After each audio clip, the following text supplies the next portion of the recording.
Hello everyone, I'm Dr. Holmes, and today's ADD/ADHD video series has to do about dietary changes, specifically why a grainless diet can help your child with their ADD and ADHD. Now, gluten-free diets have gotten a lot of hype in the media, and I'm often asked, is this just a fad diet or is there really something behind it? The truth is that a lot of people who are going on a gluten-free diet or a grainless diet are seeing a huge relief of their symptoms. So in that sense, no, it absolutely is not a fad diet. And I'm actually going to explain how going grainless can help your child through some of their symptoms of ADD and ADHD. So let's dive into it.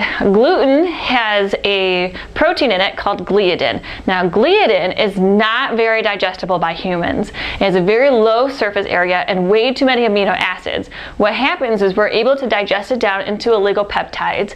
Oligopeptides are extremely inflammatory to our digestive system. Now, if you have digestive inflammation, you're going to have brain inflammation. It's going to affect your gut-brain axis. This is very important. There's a huge connection between the gut and the brain called the gut-brain axis. Highly recommend that you look it up online, Google it. It's extremely important. Whatever's going on in the gut is going on in the brain. So if you have inflammation in your gut, you're going to have inflammation in your brain. And do you think an inflamed brain is going to work very well? The answer is no, it's not going to work very well. The other thing about gluten is when we break it down to those amino acids, they actually can pass through the blood-brain barrier, and what they do is they bind to opiate receptors. Now, this is really important because that can cause some of those ADD and ADHD symptoms. Is it the cause of ADD and ADHD? Absolutely not. We now know that it's multifactorial. However, it can lead to a lot of those symptoms of ADD and ADHD. What also happens, since it's binding to those receptors, is gluten then becomes extremely addictive to these kids. These are the kids that are really craving those chicken nuggets, the pasta, the breads, the cereals, everything that has gluten in it, they have to have. And the bad part of that is they can have withdrawal symptoms. They can become a little nasty when you start taking out the gluten from their diet. However, eventually they'll overcome it, and you'll see a lot of relief from those ADD and ADHD symptoms. Now, you'll notice that this is why grainless will help your child, not just gluten-free.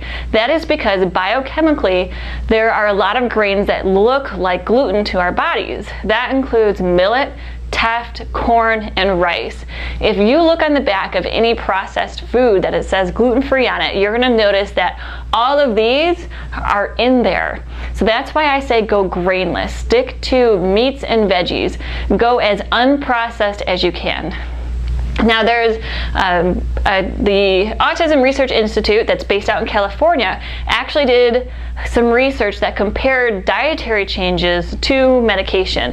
It actually has a ratio about whether or not it made them better, worse, or they stayed the same. Dietary changes just blew the drugs just completely out of the water. Now, a lot of you at home are thinking, well, yeah, that's autism. What does that have to do with ADD and ADHD? Well, that's one neurological issue is autism. Another neurological issue is ADD and ADHD. Are they the same? Absolutely not. If they were the same, they would be called the same thing. But you better believe that if dietary changes can help one neurological issue, it can absolutely help another neurological issue. If you'd like more information, you can visit my website at www.drbrianneholmes.com. Thank you.